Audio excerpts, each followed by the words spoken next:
Hey, I'm Max and welcome to my third devlog for my RPG game.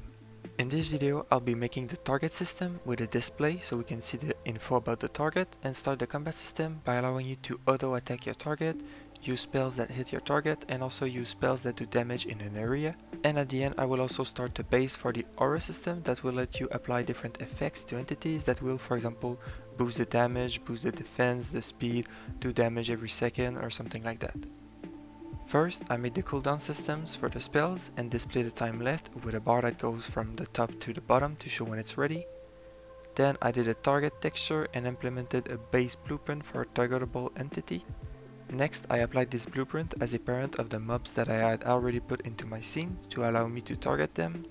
I had this weird bug that allowed me to push the mobs around, but I didn't need to fix this because anyway I don't want the entities to collide with each other. I actually want the entities to be able to walk through each other. The reason for that is that if you have multiple mobs around you, I don't want them to corner you and block you so you cannot move through them and you're stuck in place. Of course, having collisions would be more realistic, you're not supposed to walk through people or mobs, but for the gameplay it's a lot better to be able to walk through them. Then I added a frame on the UI showing the model, name, HP and resource of the target. I also wanted to add a nameplate in the world so you can see the health of the entities without having to target them. My first attempt was not so good, but I fixed it quickly.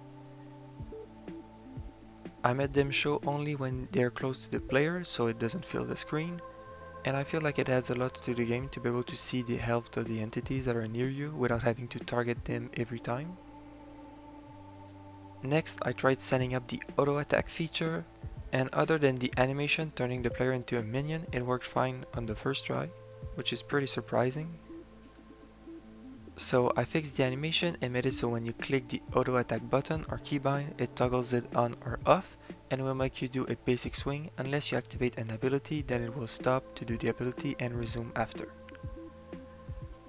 Then I made it so when you auto swing and you have a target that is close enough to you, it will make you hit the target for 1 damage.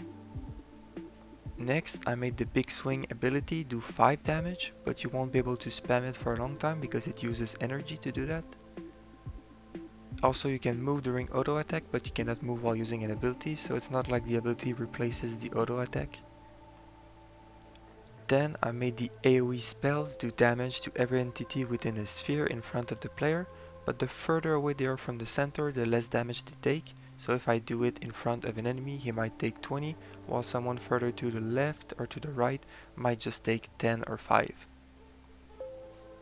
All that was left to do for the combat logic was to make the aura system, which basically means an effect that is applied to an entity for a set amount of time, and that does something, for example, every couple seconds or at the end when expired, so after 10 seconds do X amount of damage, or while it's applied boost the damage by 50% or something like that. I decided to do the auras in a C++ class because there might be a lot of auras applied at once and all taken at once, so I'm hoping it will save some performance. Also, my entity data class is in C++, so if I want to add auras to my entity data, which I do, then I need the aura to be in C++ too.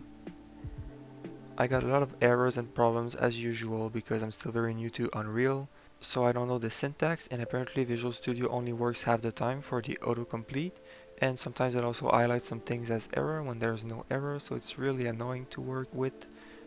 I also ended up getting a circular dependency in my code, which is an error that happens when you have two files that reference each other. So in my case, my entity data had some auras as variable and my aura class had some entity data as variables because the aura needed to know what it affects and the entity data needed to know what aura it had.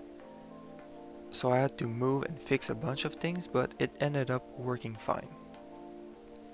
To test it, I made it so when I hit something, it made me and my target get an aura that does 5 damage per second, and you can have it apply multiple times too, so you can see with one hit, both my health and the target's health goes down pretty slowly, so 5 damage per second, but if I keep hitting, then it keeps applying more and more auras that does 5 damage per second each, so it goes down really fast. In the future, I can use this system to apply a damage buff, a defense buff, damage over time, heal over time, stat boost like a speed boost, and more.